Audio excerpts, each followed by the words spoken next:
General literary terms. General literary terms are literature written works, especially those considered of superior or lasting artistic merit.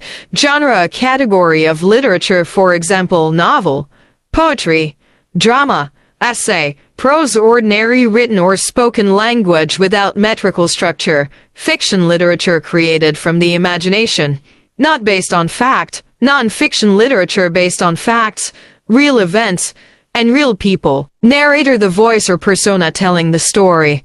Plot, the sequence of events in a story. Setting, time and place in which a story occurs. Theme, the central idea or message of a literary work. Tone, the author's attitude toward the subject or audience. Please subscribe to my YouTube channel for more videos.